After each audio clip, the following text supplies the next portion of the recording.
Hi guys! Welcome back again to my YouTube channel. By the way, my name is Jap, your tarot card reader. Okay? So, kumusta naman po kayong lahat guys? Ayan. So, maraming salamat po pala guys sa walang sawang pagsubaybay sa ating pong mga reading, sa ating daily love reading. And kung ikaw ay bago pa lang sa ating channel, ayan, i-click mo na yung notification bell. Mag-subscribe ka na para lagi kang updated sa ating mga bagong uploads. So, ayan guys, ito tayo magpa-private reading ngayon. Okay, so by the way, balik tayo sa reading. Kanina ba itong love reading? Kanina ba itong love reading spirit guide? Okay. Meron tayong, yung 8 of Cups guys, nagre-represent po siya ng parang mahal ka pa rin itong taong to. Oo.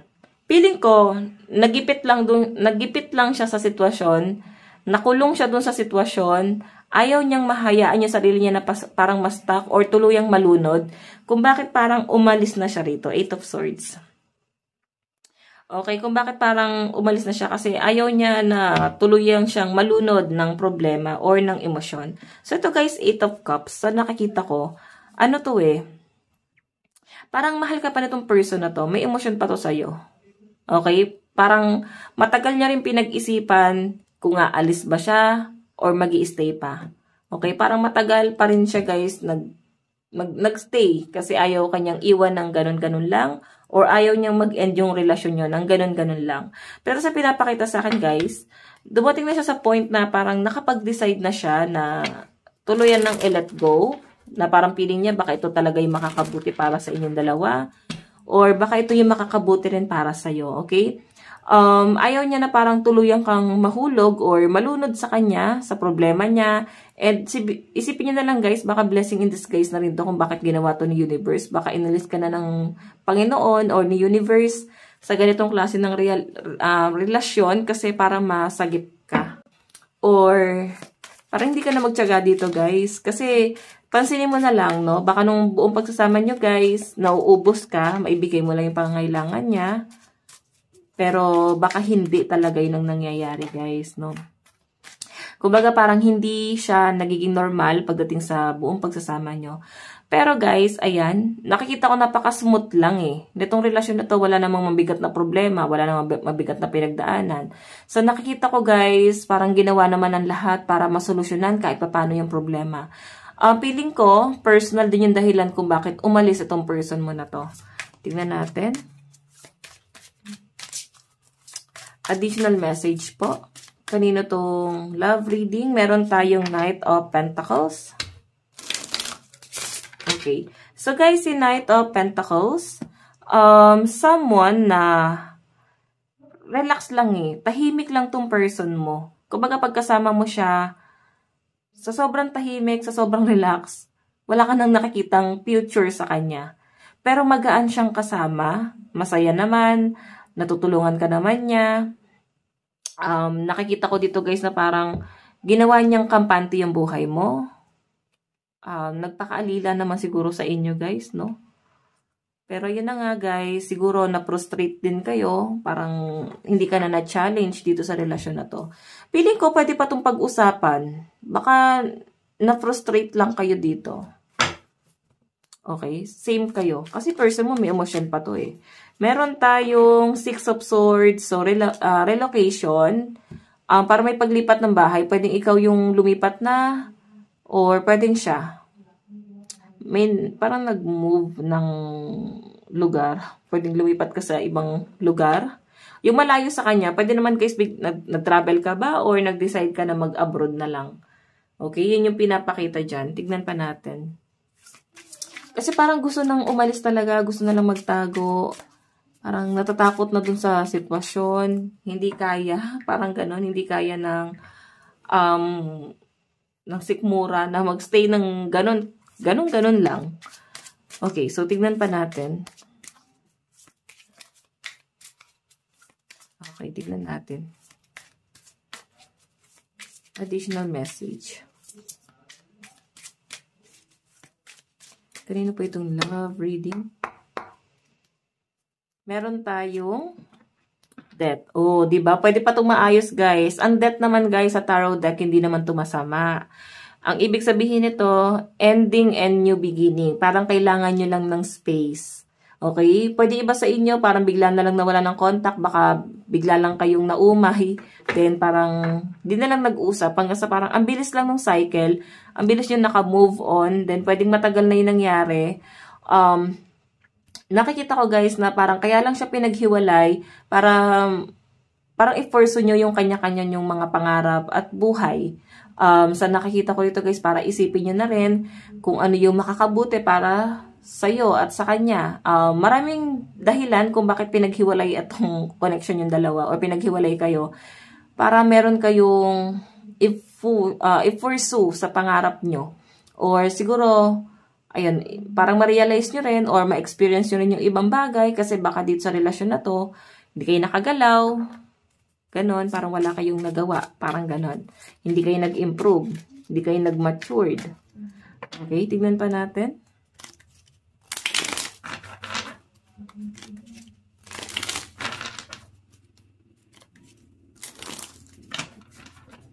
Additional message po, Spirit Guide. Additional message.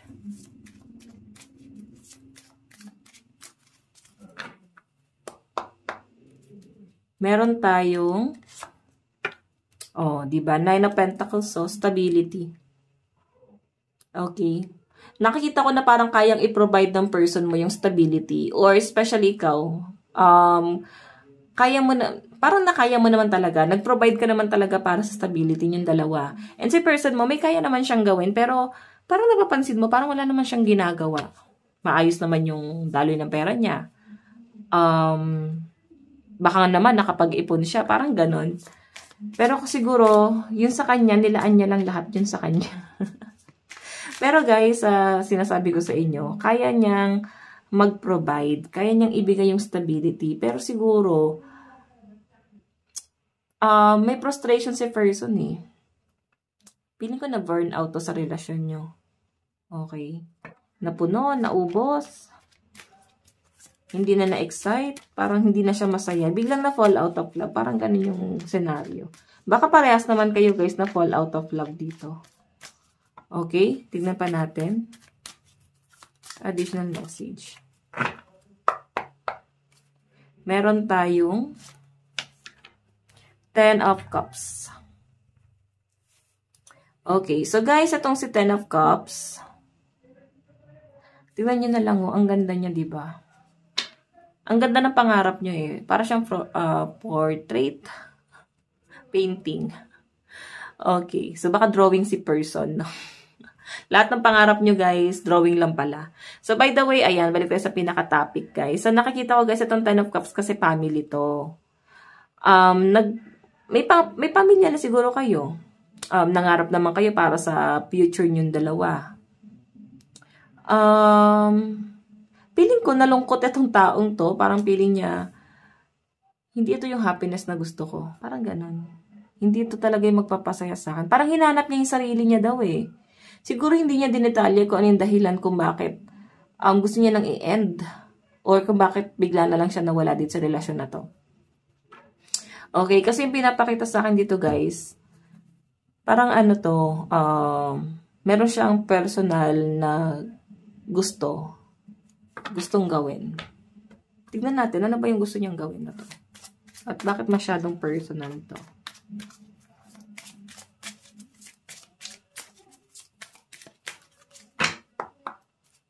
Meron tayong The Fool. New beginning ayan. Nagpabigla-bigla siya ng mga desisyon niya na parang hindi naman siya nag-isip, no? Okay?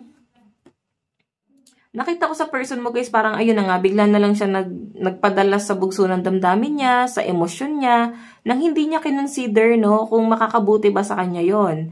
Feeling ko, may ibang person na involved. Okay, then pinorso niya yung taong yon. The Fool kasi yung energy eh. Parang hindi siya nag-isip kung ano yung kahihinatnan niya doon sa taong yon. Okay, ano yung magiging sitwasyon. Sabihin na natin guys, kung ang tingin niya sa relasyon niyo is worse. Feeling ko mas worse itong taong pinili niya. Kasi The Fool yung energy. Tignan pa natin. Additional message. Meron tayong King of Pentacles. Ayan o. Parang ano pa ba ikaka-prostrate niya? Halos wala namang ginawa niya para sa pamilya namin. Parang ganon. Halos wala namang ginawa niya para sa relasyon. Ayun ang mahirap dun, guys. Kasi selfish. Naging selfish si person.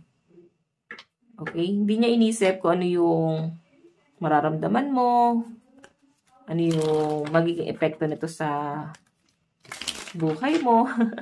Yung mga bigla-biglang desisyon na ginawa niya. Kasi King of Pentacles parang naging tamad, naging kampante, parang ganon. Tignan pa natin guys, additional message. Additional message.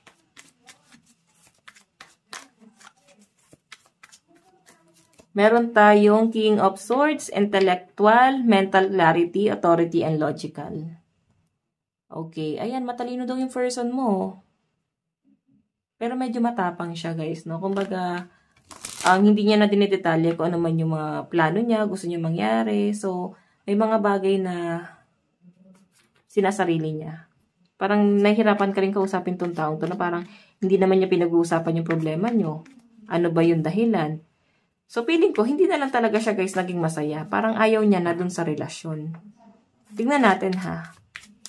Tingnan natin. Pwede kasi nangyari to sa past. Meron tayong, new love. May new person May new person na pumasok sa buhay niya. And nakikita ko na parang bigla siya nakaramdam ng kilig doon. Tapos parang iniwan ka niya ng ganun-ganun lang. Iniwan ka niya na lumalangoy mag-isa or nalulunod mag-isa sa problema. Iniwan niya sa inyo yung maraming responsibilidad. Layaan ka niya. Okay, tingnan pa natin.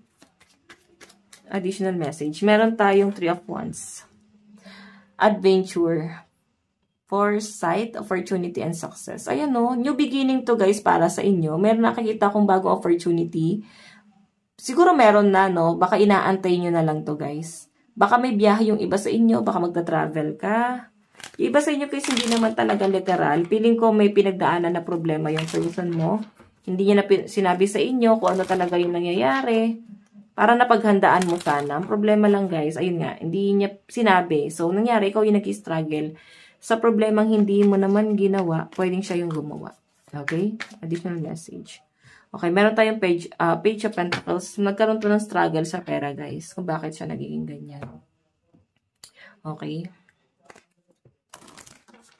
Parang naghahanap siya ng bagong trabaho. Practical naman daw tong person mo. Pero, feeling ko sa trabaho, hindi siya nagiging successful. Additional message. Meron tayong honeymoon. Enjoy the bliss of holiday time together. What else? Meron tayong trust. This situation is calling for you to have faith. Ayan, parang magtiwala ka lang daw. Feeling ko merong magandang plano sa universe. Kung bakit pinaghiwalay talaga kayo. Tadhana na to sa inyo guys Oo. Meron tayong heart-to-heart conversation. So, meron daw guys, mabubuong pag-uusap daw ulit sa pagitan yung dalawa. So, ayan, malakas ang dito, Earth sign, Capricorn, Taurus, and Virgo. O iba sa inyo guys, pwedeng naghihiwalay pa lang kayo. Kasi meron siya problemang ginawa. Especially pera. May mga involved lang na ibang tao. Baka meron siya naka-flirt. Diba? Doon tayo sa nararamdaman ni person mo. Okay. Ano yung nararamdaman ng person mo sa'yo ngayon? Nararamdaman ni person mo sa'yo ngayon?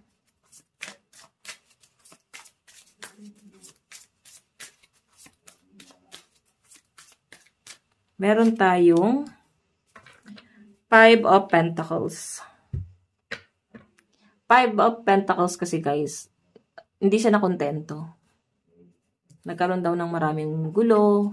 Parang konting problema, hindi niya kaya nababalisa siya. Konting problema, hindi niya kayang panindigan. Iniiwan niya. Ayaw niyang madamay sa gulo. Ganon siya. Lagi siyang umiiwas sa gulo. Okay, gulo niya naman to but sana kung hindi naman niya gulo, di ba? Maunawaan mo pa kung ba't siya umaalis. Kasi hindi niya naman to laban Kaso laban niyo tong dalawa, guys. Nararamdaman sa'yo ng person mo. O, di ba? 10 of Cups sa family. Tinuring ka na niyang pamilya. Siguro lagi pa rin hinahanap ng pamilya niya. Oo. Okay? So, parang lagi ka pa rin hinahanap ng pamilya. Ikaw pa rin yung bukang bibig. Ikaw pa rin yung gustong makasama ng pamilya nito. So, parang kinokonsensya tong person mo na parang makipagbalikan ka na, makipag-ayos ka na. Pero yun na nga, kagaya na sabi ko, guys, hindi na kontento si person. Six of Pentacles. May nakikita ko dito, guys, parang may offer. Parang baka mag-offer siya sa inyo. Yun nga lang, medyo mabagal. Parang tagal eh. Hindi pa niya ginagawa, no? Meron tayong Seven of Cups. Nararamdaman sa inyo. Nagkaroon siya ng ibang opportunity. Nagkaroon siya ng maraming choices. Nabigla siya, guys, no? So, nangyari sa kanya, guys, nadala siya. Nadala siya doon ng bugso ng damdamin. Kasi maraming opportunity dumating. Tingnan pa natin. Meron tayong Five of Cups. Okay, so guys, itong Five of Cups na to, parang iniisip-isip ka rin niya, guys. Nangihinayang, pero parang hanggang doon na lang muna sa ngayon. Iniisip-isip ka nito, nangihinayang, parang gusto ko pa rin makasama, makabanding. Gusto ko pa rin niya maging kaibigan. Okay, tingnan natin. Meron tayong Page of Wands. Page of Wands. What else? Meron tayong King of Cups. Okay, yun na nga. Sinasabi ko sa inyo, guys, mukhang hindi niya nga kayang panindigan. Parang hindi ka lang talaga niya kayang panindigan. Kasi kung mahal ka ng isang tao, di ba, parang kahit anong problema yan, hindi kayo iwan. Etong person, no, parang konting problema lang umalis. Baka hindi niya kaya yung sitwasyon na meron kayo kung LDR kayo. Meron tayong The Star. Ayan. Ito, guys, The Star. Mataas yung ambisyon niya eh. Feeling ko marami ka na itulong sa taong to. Meron tayong Nine of Pentacles. Ito yung ano niya, disappointment. So, nagkaroon nga siya ng parang frustration. Parang na-fall out of love nga siya, guys. Okay? Tignan natin.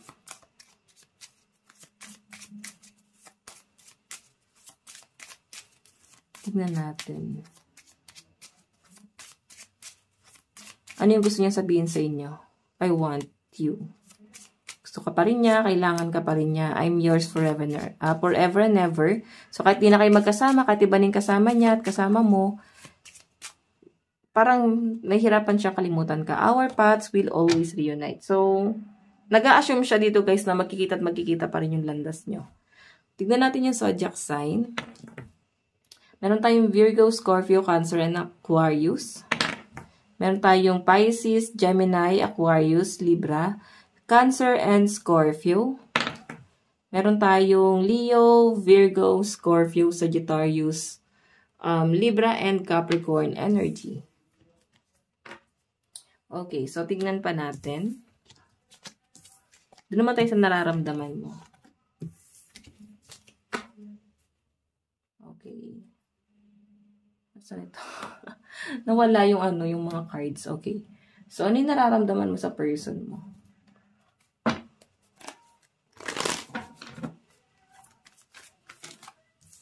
Ayan. Naalala mo pa rin siya, oh. Naalala mo pa rin siya, pero ngayon, dati naawa ka pa, ngayon parang nagiging galit yun. Parang hindi siya, hindi siya katanggap-tanggap. Mahirap magpatawad. Ganon kita nakikita ngayon. Matindi yung galit, inis mo sa taong to. Tignan natin yung zodiac sign, no? Meron tayong Cancer, Leo, Taurus, Capricorn, Pisces, Gemini, and Aries.